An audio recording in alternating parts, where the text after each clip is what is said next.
तीन दामाद की सास पार्ट 2।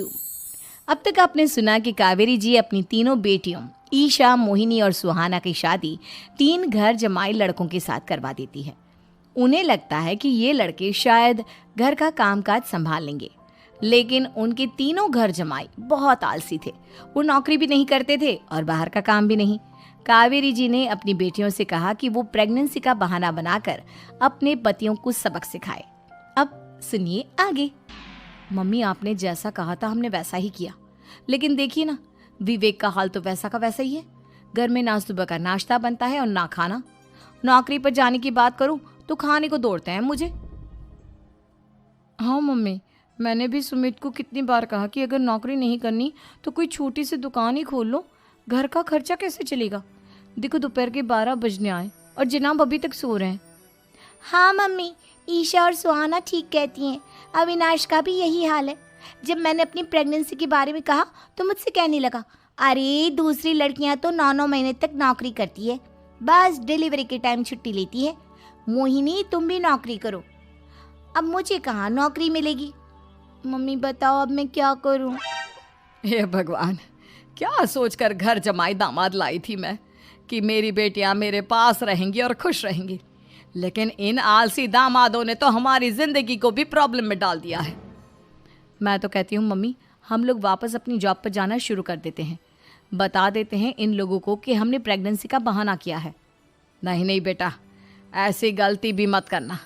अगर तुमने ऐसा किया तो इन तीनों की आदत और ख़राब हो जाएगी। अरे आज नहीं तो कल कभी तो तुम प्रेग्नेंट होगी, तब वापस यही प्रॉब्लम आएगी। तब क्या करोगी तुम तीनों? हाँ मम्मी, आपकी बात तो बिल्कुल सही है। इन लोगों को तो सुधारना ही पड़ेगा। लेकिन कैसे? अपने बच्चों के आने की खबर सुनकर भी इन लोगों पर कोई असर नहीं हो रहा। पैसे कमाने के लिए घर से बाहर निकलना ही नहीं चाहते ये तीनों। अब मेरे दिमाग में एक प्लान आया है। तुम तीनों चिंता मत करो, उन तीनों को बुलाओ, फिर मैं बात करती हूँ। थोड़ी देर बाद कावेरी जी अपने तीनों दामादों को सामने बुलाकर अपनी बात कहना शुरू करती हैं। अविनाश, सुमित और विवेक, देखो बेटा, मैं ना तुम तीनों से बड़ा प्यार करती हूँ, इसीलिए तो तुम्हें घर जमाई बना कर रखा है मैंने। अरे मम्मी जी, सीधे सीधे कहिए ना, क्या बात है? प्यार तो हम भी आपको बहुत करते हैं। अरे मम्मी जी, आपकी इज्जत भी बहुत करते हैं। अरे भाई, आपके जैसी सास और कमाने वाली बीवी सबको मिलती है क्या? हाँ मम्मी, विवेक और सुमित ठीक कह रहे हैं। आपकी बेटी से शादी करके मेरी तो ज़िंदगी ही अच्छी हो गई है। जानती हूँ मैं, और ये भी जानती हूँ कि तुम तीनों अपने अपनी बीवियों से बहुत प्यार करते हो। बेटा, बात ऐसी है कि हमारे कुल गुरु ने कहा है कि प्रेग्नेंट होने के बाद मेरी तीनों बेटियां शुरू के 4 महीने हमारे गांव में जाकर रहेगी, जहां मेरे चाचा जी रहते हैं। अरे लेकिन क्यों मम्मी, गांव में जाकर रहने की क्या ज़रूरत है इन तीनों को? वो क्या है ना बेटा, हमारे परिवार को एक श्राप है। अगर मेरी बेटियों ने यहाँ पर बच्चा पैदा करने की कोशिश की तो उनके बच्चों को कुछ भी हो सकता है।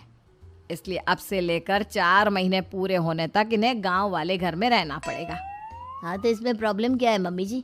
हम भी वहाँ जाकर रहेंगे, पिकनिक मनाएंगे। अरे भाई, बीवी जहाँ हम भी वहाँ। हाँ यार, आइडिया तो बहुत अच्छा है। शहर की ज़िंदगी में रह रहकर परेशान हो चुके हैं, अब कुछ दिन गांव में बिताएंगे। तुम लोग समझने की कोशिश क्यों नहीं करते? तुम में से कोई भी वहाँ नहीं जा सकता, और मैं यहाँ रहूँगी ना तुम तीनों के साथ। 4 महीने की तो बात है, उसके बाद ये तीनों ही लौट कर आ जाएंगी। ठीक है मम्मी जी, अब हमारे बच्चों का सवाल है तो ये तो करना ही पड़ेगा। कावेरी अपनी तीनों बेटियों को कुछ दिन के लिए घर से बाहर कहीं दूसरे शहर में रहने के लिए भेज देती है। कुछ दिनों के बाद, अरे मम्मी जी, बहुत दिन से पिज्ज़ा नहीं खाया, मंगवाइए ना। क्या बताऊं बेटा, पहले तो बेटियां खर्चा दे देती थी क्योंकि उनकी नौकरी थी, लेकिन अब तो मेरे पास पैसे ही नहीं बचे। थोड़े बहुत पैसे हैं जो बच्चों की डिलीवरी में काम आएंगे।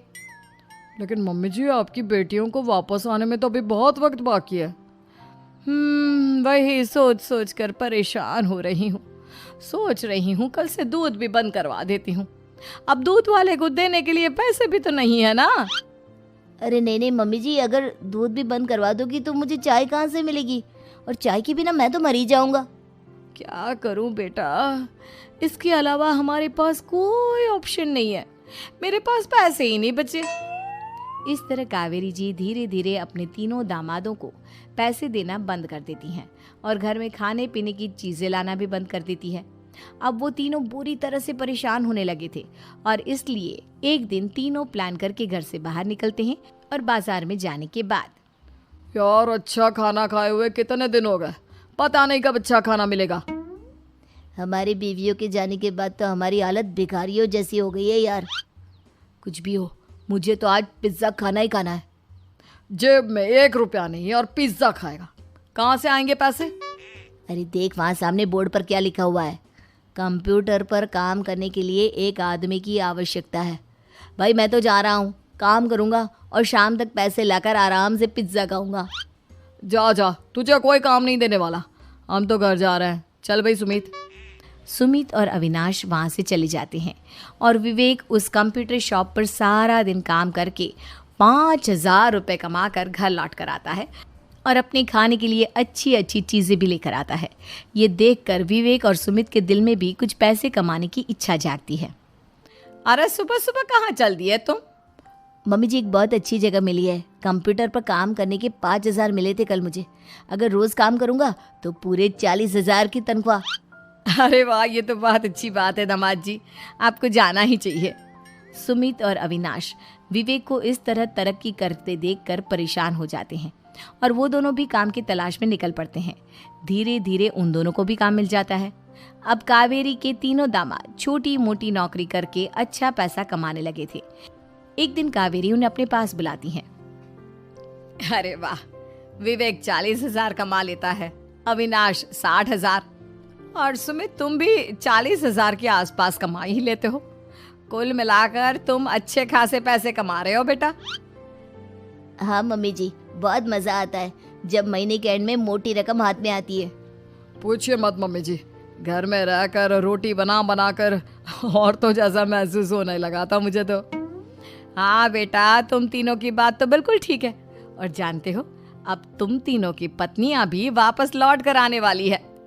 लेकिन मम्मी जी अभी तो उन्हें गए सिर्फ 2 महीने हुए हैं, आपने तो कहा था वो 4 महीने के बाद लौट कर आएंगी। ऐसा कुछ नहीं है बेटा, मैं सिर्फ तुम तीनों को सबक सिखाना चाहती थी कि आदमी घर में बैठकर बीवी की कमाई खाता हुआ अच्छा नहीं लगता। इस दुनिया में हर इंसान को मेहनत करनी चाहिए, काम करना चाहिए, चाहे वो औरत हो या आदमी, ताकि अपने परिवार को संभाल सके। कावेरी की बात सुनकर उन तीनों को अपनी गलती का एहसास होता है और कावेरी उन्हें सच बता देती है कि ईशा, सुहाना और मोहिनी शहर में ही कहीं दूसरी जगह रह रहे थे। शाम के वक्त उन तीनों की पत्नियां लौट कर आ जाती है और कावेरी जी का परिवार एक खुशहाल परिवार की तरह रहने लगता है।